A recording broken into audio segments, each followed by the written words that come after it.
Приветствую всех на канале Реальный Харьков. В этом видео расскажу вам о новостях, событиях, происходящих в Харькове, подведем итоги месяца июня и еще масса различной информации.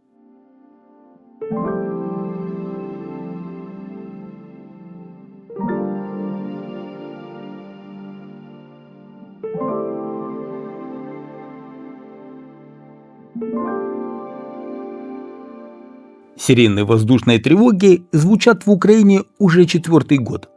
В Харькове, где война – это 20 километров до линии фронта и почти ежедневные обстрелы, тревоги стали просто фоновым шумом, который в основном игнорируют. Например, в апреле 2025 года город пережил рекордное количество ударов.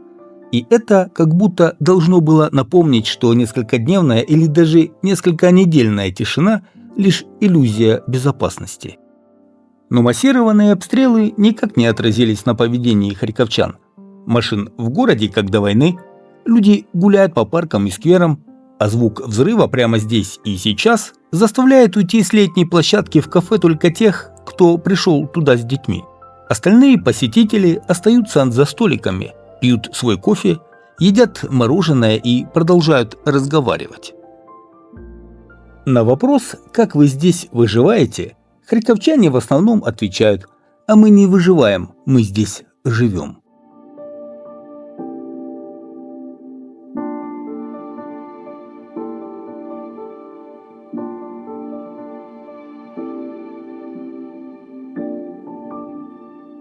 Например, редакция интернет-ресурса «Статус-кво» провела опрос в своем телеграм-канале на предмет планов харьковчан. Конечно, этот опрос не отражает мнение всех харьковчан, но он дает представление о планах аудитории. Среди почти 150 человек, которые ответили, 84% заявили, что не планируют уезжать. Рассматривали вариант покинуть город только 3% респондентов. В Харькове тревоги звучат так часто, что для многих они потеряли всякое значение. В тех же Черкассах, где обстрелы реже, а прилетов гораздо меньше, тревоги вызывают более активную реакцию. Ответ «ничего не делаю» там почти не звучит, однако в укрытие тоже никто не идет, хотя в отличие от Харькова у людей есть на это время. По словам психолога, какой бы способ поведения ни выбрал человек, это и есть адаптация. Такая нормализация опасности – закономерный процесс. В Харькове, где обстрелы стали не фоном, а частью жизни, решение не уезжать часто связано с ощущением дома, наличием работы и надеждой на лучшее.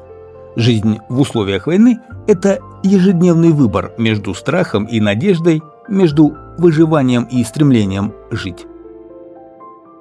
В Харькове, где прилеты и взрывы стали частью повседневности, люди находят свои способы справляться.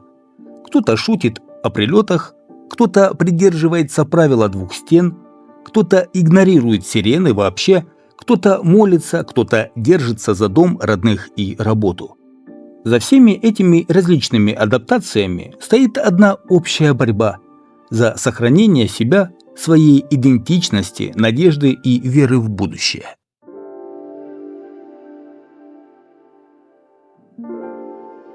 В июне 2025 года в результате атак со стороны России пострадали все районы города. Всего было повреждено 383 жилых дома. 3 из них предварительно не подлежат восстановлению. Помимо жилья, под удары попали десятки других гражданских объектов, предприятия, школы, троллейбусное депо, кладбище, трансформаторная подстанция, детские площадки, детская железная дорога, автомобили.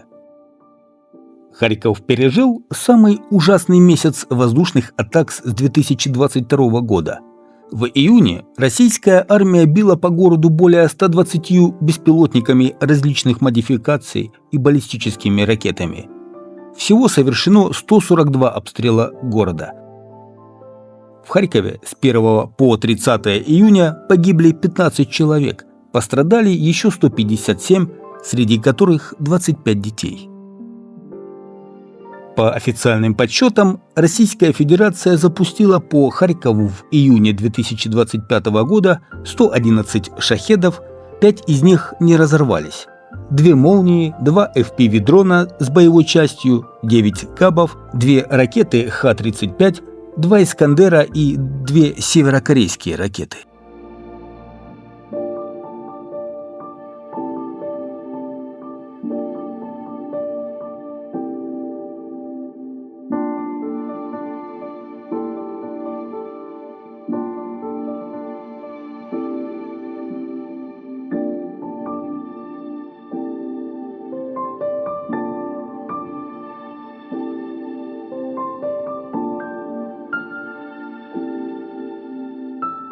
Меня часто зрители канала просят рассказать за Купянск, что там сейчас происходит.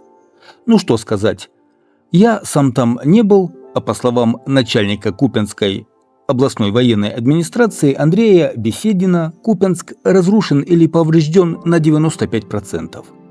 В то же время примерно 30% города остается с электроснабжением, часть с централизованным водоснабжением, а 70% с газоснабжением. В городе до сих пор проживает 1375 гражданских жителей.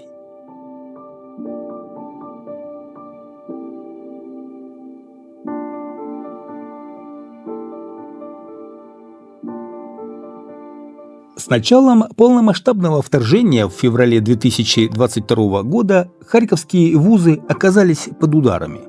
От обстрелов пострадали 23 из 24 государственных учреждений.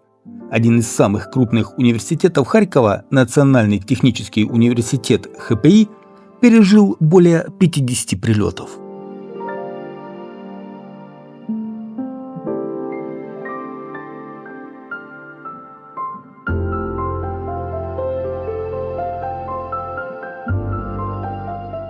А в Харькове переименуют 2 улицы. Они будут названы в честь героев Украины Максима Устименко и Алексея Меся. Оба погибли в небе, оба пилоты F-16. Оба начинали свой путь в Харькове. Здесь они сделали первые шаги в военном образовании, учились, формировались как будущие офицеры.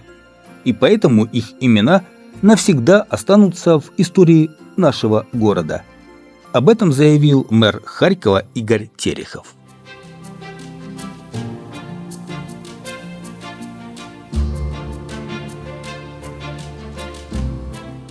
Активисты предлагают переименовать проспект Жуковского в Харькове на проспект Шухевича.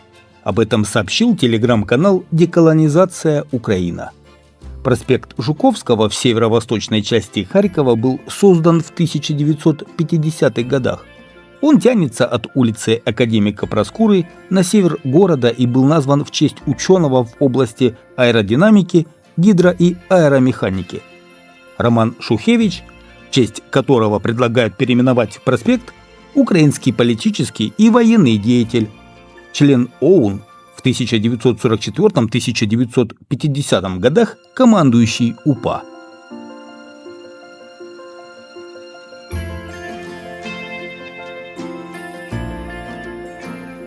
В Харькове проживает более 204 700 внутренне перемещенных лиц. Это более 18% населения города, которое по официальным данным сейчас составляет 1 300 000 жителей. Число внутренних переселенцев, зарегистрированных в Харькове, постоянно растет. По сравнению с прошлым месяцем ВПЛ стало на 100 человек больше.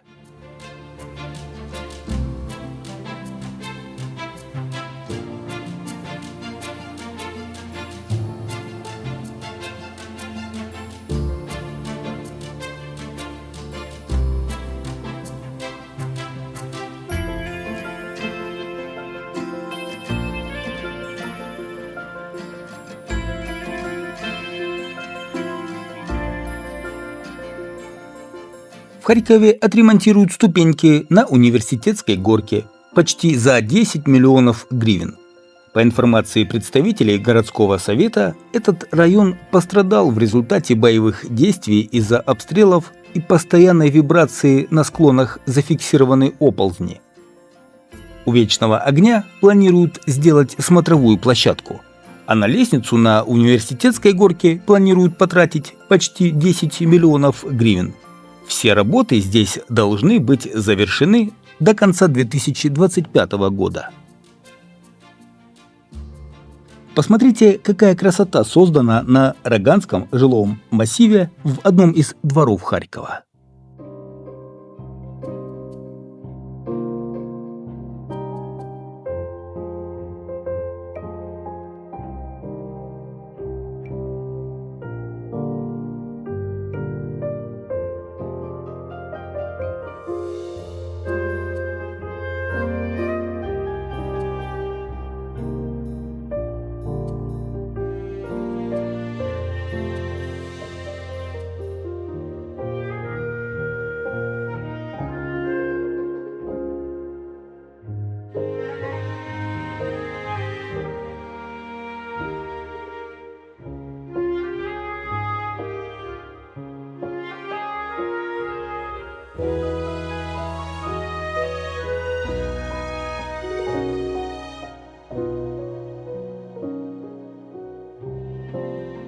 А в Немышлянском районе Харькова по улице Олимпийской коммунальщики обустроили территорию, которая ранее получила повреждения в результате российского обстрела.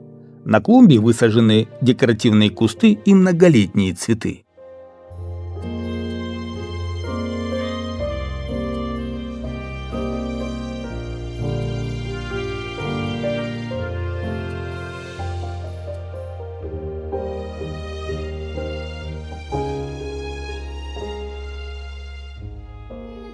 А в одном из дворов на Салтовке инициативные родители сделали для детей свой кинотеатр во дворе. Ей, Печенко, ти торкнулася спогаду, ми ж говорили про це. У входа в метро Левада, ранее проспект Гагарина, создают новый мурал.